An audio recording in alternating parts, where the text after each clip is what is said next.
దేవుడు నిన్ను నన్ను ఎప్పుడు విడిచిపెట్టడండి. అందుకే ఆయన హెబ్రీయులకు రాసిన పత్రికలో 13వ అధ్యాయము 5వ వచనంలో ఏమంటాడంటే, మీకు అది చదివి వినిపిస్తాను.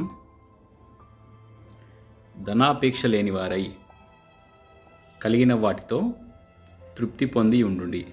నిన్ను ఏమాత్రమును విడువను, నిన్ను ఎన్నడూను ఎడబాయను అని ఆయనే చెప్పాను కదా.